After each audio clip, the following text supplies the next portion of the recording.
लखनऊ से खबर है जहां सपा नेता स्वामी प्रसाद मौर्य का विवादित बयान सामने आया है। स्वामी प्रसाद मौर्य ने रामचरितमानस पर विवादित बयान दिया है। रामचरितमानस के दोहे और चौपाई पर आपत्ति जताई है। धर्म की आड़ में दलितों, पिछड़ों और महिलाओं का अपमान है। हम रामचरितमानस को धार्मिक ग्रंथ नहीं मानते हैं। कुछ चौपाइयों को रामचरितमानस से निकालने की मांग कर ली है। रामचरितमानस में जाति धर्म का अपमान किया गया है। बीजेपी सबसे बड़ी हिंदू विरोधी पार्टी है, यह भी कह दिया। 2024 को लेकर कहा, बीजेपी मुंगेरी लाल के सपने देख रही है।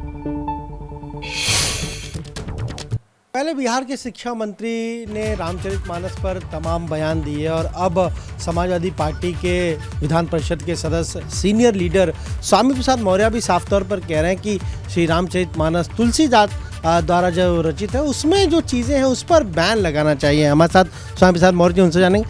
सर, पहले तो बिहार के मंत्री चंद्रशेखर का बयान बड़ा सुर्खियों में रहा, बड़ा विवाद हुआ। अब आप भी वही मांग कर रहे हैं कि इस पर बैन लगना चाहिए, इसके पीछे क्या वजह? आपत्तिजनक बातों को जो धर्म के नाम पर थोपा गया, वर्ग और जाति विशेष के लोगों को अपमानित किया गया, अपशब्दों के रूप में उनको नवाजा गया, इस पर मैं घोर आपत्ति कई सार्वजनिक मंचों से भी कर चुका हूं।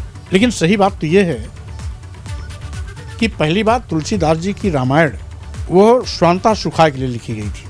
बाल कांड की शुरुआत में ही तुलसीदास जी ने इसका जिक्र किया है कि स्वांता सुखाय तुलसी रघुनाथ गाथा, इस तरीके से भाषा निबंध के माध्यम से इसको लिखता है। दूसरी चीज, धर्म कोई हो उसका हम सम्मान करते हैं, क्योंकि धर्म मानव कल्याण के लिए, मानव सम्मान के लिए होता है, मानवता के लिए होता है।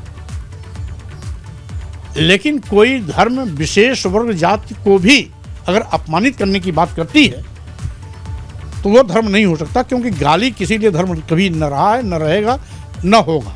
ऐसे कई मौके आए हैं जिसमें तुलसीकृत रामचरितमानस में इस बात का जिक्र आया है, जहां पर जातियों को इंगित करते हुए अपमानित करने की बात की गई है कि जे वर्णाधम तेली कुम्हारा सुपच किरात कोलकलवारा। इन जिन भी जातियों का जिक्र आया, तेली, कुम्हार, सुपच, किरात, कोल, कलवार, ये सब हिंदू समाज की जातियां। चलिए इस खबर पर ज्यादा जानकारी लेते हैं। हमारे सहयोगी अनुभव शुक्ला फोन लाइन पर मौजूद हैं, क्योंकि उनसे बातचीत के दौरान उन्होंने इतनी बड़ी बड़ी बातें कह दी हैं, चौपाई सुना दिए और छंद सुना दिए, लेकिन कहना क्या चाहते हैं, इसमें बीजेपी कहां से आ गई, इसका कुछ तात्पर्य निकल पाया अनुभव? देखिए, बिल्कुल हमने पूछा उनसे, स्वामी प्रसाद मौर्य से एमएलसी हैं समाजवादी पार्टी के, हमने पूछा भाई आपको क्या आपत्ति है? आप कह रहे हैं कि दोहे, चौपाई ये सब आपत्तिजनक है, कहीं न कहीं जाति, धर्म, दलित, महिला सबका अपमान है। आपको बड़े लंबे समय बाद ये चीज नहीं याद आई, आप बीजेपी में रहे। तो उन्होंने कहा कि देखिए, तब तो मुझसे किसी ने पूछा नहीं, और अब लोग पूछ रहे हैं तो मैं बता रहा हूँ कि ये हम इसे धार्मिक ग्रंथ नहीं मानते हैं। रामचरितमानस में जो तुलसीदास कृत है, यानी तुलसीदास द्वारा जो रचित है, उसको कह रहे हैं कि हम धार्मिक ग्रंथ नहीं मानते हैं, और उसमें जो दोहे हैं, चौपाइयां हैं, उस पर जरूर आपत्ति जता रहे हैं। कह रहे हैं इसे बैन करना चाहिए, इन शब्दों को हटाना चाहिए, उसके बाद ही ये जो है ये कहीं लोगों को मिलनी चाहिए। तो अब इस तरीके की बात कर रहे हैं वो, और साफ तौर पर कुछ आपने दोहे भी सुनाए, चौपाइयां सुनाई है, जिसका उन्होंने उदाहरण दिया है। अनुभव, उस जमाने में इतने अलंकार होते थे, और अभी भी साहित्य की भाषा को समझा जाता है कि कई बार चीजों को समझाने के लिए शब्दों का हेरफेर होता है। उसमें कौन जा रहा है और क्यों जा रहा है, और इससे क्या चाह रहे हैं? देखिए, बिल्कुल यही बात हमने उनसे कहा कि देखिए, संवत 1600 के आसपास कहीं तुलसीदास ने अवधी भाषा में ये लिखा, और उसमें तमाम ऐसे शब्द हैं तो अपभ्रंश हम कह सकते हैं अवधि के, और वो संस्कृत कई जगहों पर उन शब्दों को संस्कृत भाषा के तौर पर इस्तेमाल कर लिया, तो उस पूरे दोहे का, चौपाई का अर्थ बदल जाता है। तो उन्होंने कहा कि इस पर जो हिंदू मठाधीश है, जो हिंदू धर्म के ठेकेदार है, उन्होंने आज तक क्यों कुछ नहीं किया। लेकिन इतना जरूर है कि वो साफ तौर पर श्री रामचरितमानस को लेकर कहीं न कहीं जिस तरह से बयान दे रहे हैं, आपत्तिजनक बयान दे रहे हैं, और इसको लेकर हमने ये भी पूछा कि भाई आप समाजवादी पार्टी में आप जो मुद्दा उठा रहे हैं, इसको तो बीजेपी एजेंडा बनाएगी, कहेगी कि समाजवादी पार्टी हिंदू विरोधी पार्टी है, तो आपका जो बयान है ये पार्टी का भी बयान है। उन्होंने कहा देखिए, ये मेरा बयान है, लेकिन पार्टी इसको समर्थन देती है तो उसका भी स्वागत है।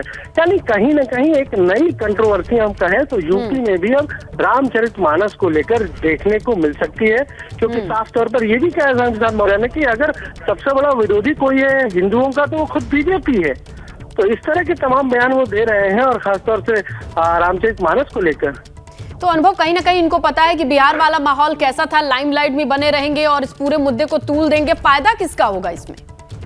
हाँ देखिए, बिल्कुल हो सकता है कि उन्हें ये लग रहा है कि भाई बिहार के शिक्षा मंत्री ने तो बहुत सुर्खियां बटोर ली और अब कुछ सुर्खियां बटोरी जाए, तो जानबूझकर इस तरह का भी बयान दे सकते हैं। पर आप देखिए, जो लाखों लोग जिसको मानते हो, धार्मिक मान्यता हो, जिसमें आप ये भी कह रहे हैं कि आप किसी भी धर्म का विरोध नहीं करते, और फिर आप ये कहीं न कहीं उस पर सवाल भी खड़े कर रहे हैं, तो मतलब विपक्ष के पास मुद्दों की कमी हो गई है क्या?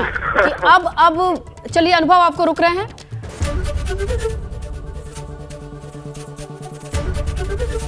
एबीपी गंगा, खबर आपकी, जुबान आपकी।